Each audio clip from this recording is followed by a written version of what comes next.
Assalamualaikum warahmatullahi wabarakatuh.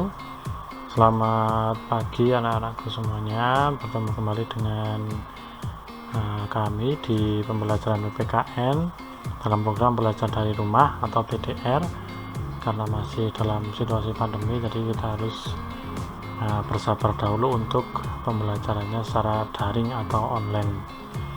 Nah, untuk pertemuan hari ini Kamis 17 September 2020, materinya adalah masih mengenai materi bab 2, yaitu makna, kedudukan, dan fungsi dari Undang-Undang Dasar Negara Republik Indonesia tahun 1945 dan perundang-undangan lain dalam sistem hukum nasional.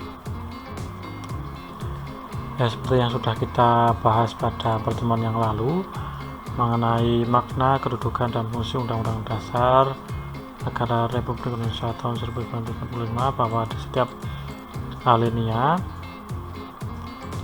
alinea dalam pembukaan Undang-Undang Dasar 1945 ini ada maknanya. Yang dari alinea pertama terkandung dalil objektif dan dalil subjektif, kemudian alinea kedua mengandung perjuangan bangsa Indonesia yang sudah sampai pada titik yang menentukan.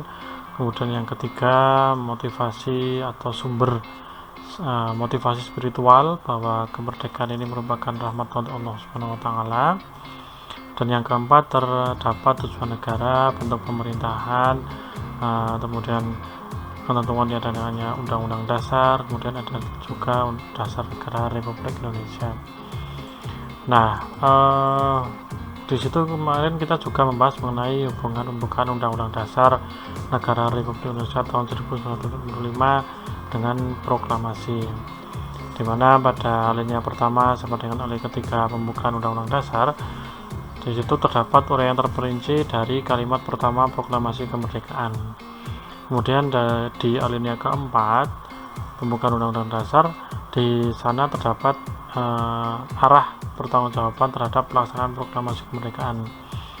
Dan isi pokok kedua proklamasi kemerdekaan yaitu tindakan yang harus segera dilakukan, antara lain dengan menetapkan Undang-Undang Dasar Negara Republik Indonesia tahun 1945 yang di dalamnya termuat pembukaan.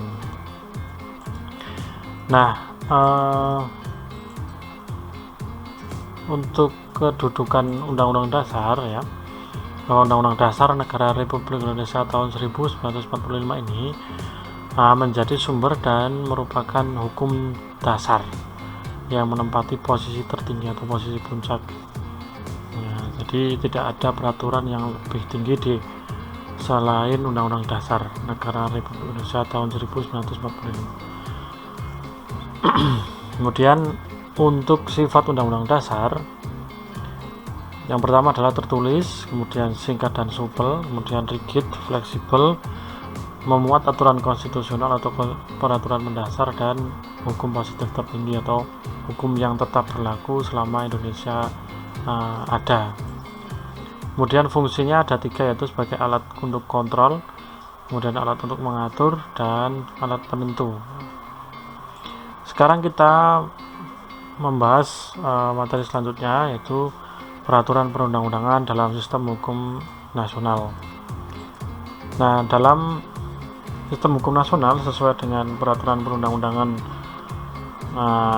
menurut Undang-Undang Nomor 12 Tahun 2011 tentang pembentukan peraturan perundang-undangan dan hierarki peraturan perundang-undangan di Indonesia, didapati bahwa yang pertama atau posisi paling atas adalah Undang-Undang Dasar Negara Republik Indonesia tahun 1945, menempati posisi paling tinggi. Kemudian yang posisi kedua ketetapan MPR. Kemudian yang ketiga ada undang-undang atau peraturan pemerintah pengganti undang-undang. Nah, ini ada perbedaan, ya, kalian harus membedakan penyebutan untuk undang-undang dan undang-undang dasar karena beda tingkatan, ya. Kalau undang-undang itu di bawahnya Undang-Undang Dasar Negara Republik Indonesia tahun 1945. Kemudian yang keempat peraturan pemerintah, dan yang kelima peraturan daerah provinsi, dan yang keenam peraturan daerah kabupaten atau kota. Jadi mulai dari yang paling tinggi sampai dengan yang terendah, ya. Kemudian peraturan yang lebih rendah tingkatannya tidak boleh bertentangan dengan peraturan yang lebih tinggi derajatnya. Artinya misalkan ya ada peraturan kabupaten, itu tidak boleh bertentangan dengan peraturan provinsi. Begitu pula peraturan provinsi tidak boleh bertentangan dengan undang-undang atau peraturan pemerintah yang ada. Nah, undang-undang pun tidak boleh bertentangan dengan undang-undang dasar. Jadi tidak boleh bertentangan. Kalau misalkan ada pertentangan, ada yang tidak sesuai, maka harus direvisi atau diganti. Nah, ini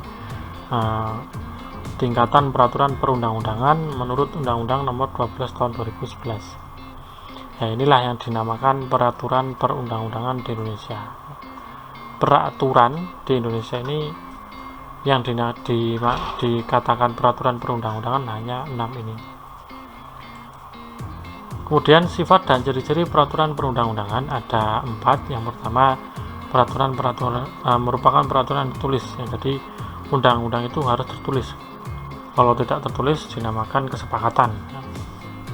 Yang kedua, dibentuk, ditetapkan dan dikeluarkan oleh lembaga negara atau pejabat yang berwenang, baik di tingkat pusat maupun di tingkat daerah. Misal, kalau Undang-Undang Dasar Negara Republik Indonesia tahun 1945 itu yang menyusun adalah MPR, ya, gabungan antara DPR dan DPD. Kalau undang-undang, kalau ketetapan MPR ini yang buat juga MPR. Kalau undang-undang atau peraturan pemerintah pengganti undang-undang, kalau undang-undang ini yang membuat adalah DPR bersama dengan Presiden. Tapi kalau peraturan pemerintah pengganti undang-undang ini dikeluarkan oleh Presiden dalam keadaan darurat atau memaksa. Kalau tidak darurat atau memaksa, tidak boleh mengeluarkan peraturan pemerintah pengganti undang-undang. Kalau peraturan pemerintah ini yang membuat Presiden. Kalau peraturan daerah provinsi yang membuat DPRD provinsi bersama dengan gubernur. Kalau peraturan daerah kabupaten atau kota, ya, kalau di kabupaten maka bupati dengan DPRD kabupaten. Kalau di kota, wali kota bersama dengan DPRD kota. Nah, ini berbeda, ya. Dan keduanya harus setuju. Kalau tidak setuju tidak bisa berlaku peraturan nanti. Kemudian merupakan norma hukum atau aturan yang mengatur pola tingkah laku. Jadi peraturan tadi merupakan sebuah aturan yang mengatur tentang tingkah laku warga negara, ya, atau masyarakat. Mengikat secara umum dan menyeluruh. Artinya semua warga negara Indonesia itu terikat, ya, pada peraturan tersebut, tidak pandang bulu atau tidak tanpa terkecuali, ya.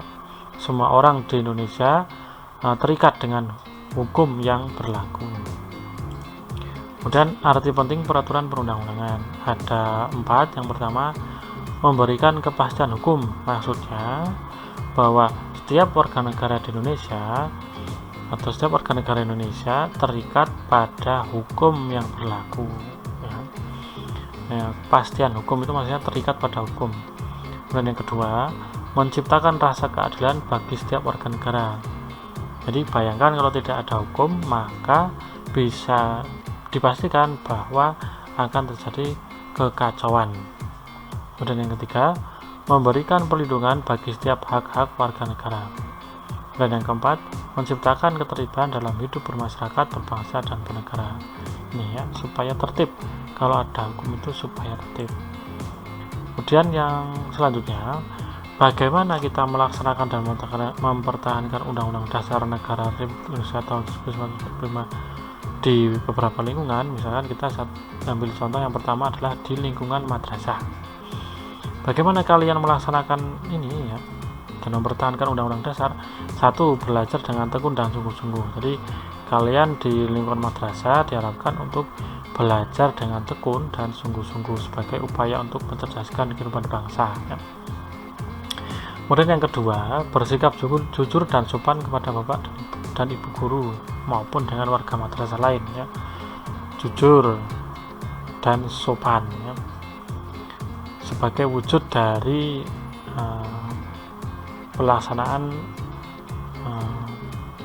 dari Undang-Undang Dasar Negara Republik Indonesia tahun 1945, khususnya di alinea keempat di kalimat kemanusiaan yang adil dan beradab, ya di situ ada di pembukaannya ya. Dan yang ketiga, melaksanakan dan mengikuti kegiatan upacara bendera dengan tertib, dengan hikmat ya. Kalian sebagai warga negara yang baik harus ya, menghargai jasa-jasa para pahlawan dengan cara melaksanakan dan mengikuti kegiatan upacara dengan hikmat dan tertib, tidak bermain sendiri ya. Kemudian yang keempat, menghargai pendapat teman. Artinya kita tidak bisa memaksa. Misalkan teman setuju, oke lah kita dengan pendapat kita, yaitu kita bisa menerima. Tapi kalau tidak setuju, kita harus juga menerima. Bukan berarti yang tidak setuju ini harus kita musuhi ya. Kemudian yang kelima, berteman dengan siapa saja tanpa membedakan. Maksudnya kita harus berteman dengan orang-orang yang baik ya. Dengan baik maksudnya bahwa kita ini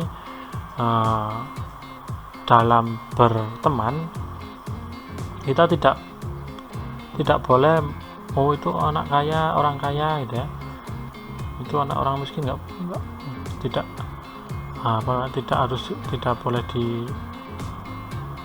boleh menjadi teman mereka misalnya, tidak seperti itu. Tapi kita harus berteman meskipun misalkan dari keluarga yang kurang mampu tapi anaknya baik, nah itu kita harus berteman dengan orang seperti itu, yang pintar, yang suka menolong, itu kita harus berteman ya. Tapi kalau misalnya teman kita ada yang nakal gitu ya, teman kita ada yang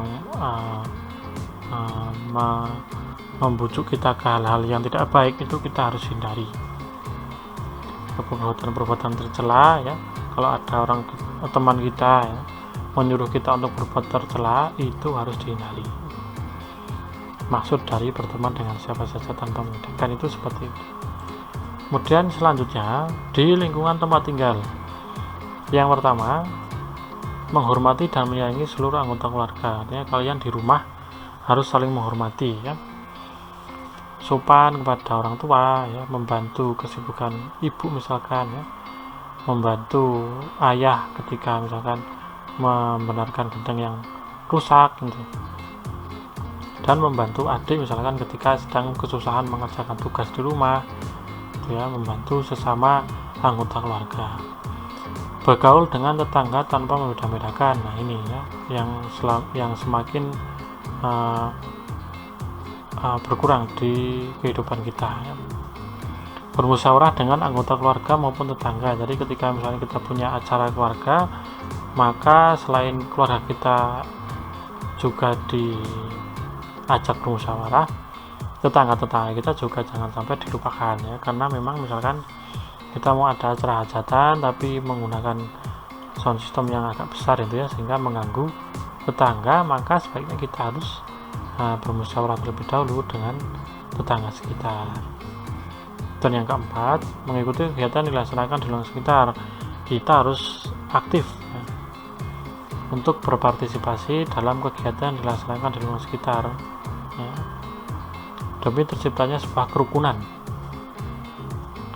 Yang kelima, ikut serta dalam menjaga keamanan dan ketertiban di lingkungan. Misalkan kalau kalian sudah gede gitu ya, bisa nanti ikut ronda atau pos kamling ya. Nah ini juga bisa sebagai langkah ya, upaya atau langkah dalam menjaga keamanan dan ketertiban di lingkungan sekitar. Nah untuk pertemuan kali ini cukup singkat ya. Nanti untuk tugasnya silahkan kalian mengerjakan halaman 32 sampai dengan halaman 36 ya, nomor 1 sampai dengan nomor 30 pilihan ganda. Nanti cukup ditulis jawabannya saja. Misalkan jawabannya A ya, ditulis A kapital ya, nanti disediakan di Google Form yang terpaut dengan presensi ya. Artinya di presensi itu nanti kalian diminta untuk menuliskan jawabannya, sudah disediakan. Itu nomor 1 sampai nomor 30, uji kompetensi 2 nomor 1 sampai dengan nomor 30, halaman 32 sampai dengan halaman 36 untuk dikerjakan. Waktunya 1 pekan ya. Pertemuan besok insya Allah kita bahas. Demikian untuk pembahasan pada pertemuan pada kali ini ya. Jangan lupa untuk presensi kehadiran kalian, dan jika ada pertanyaan silahkan hubungi nomor WA ini yang sudah tersedia di sini, atau selalu kunjungi channel YouTube Bapak ya di sini. Nanti silahkan untuk bagi yang ketinggalan, silahkan untuk menyimak materi yang sudah Bapak berikan di channel YouTube Bapak. Demikian yang bisa saya sampaikan. Tetap jaga kesehatan. Wabillahi taufiq wal hidayah. Assalamualaikum warahmatullahi wabarakatuh.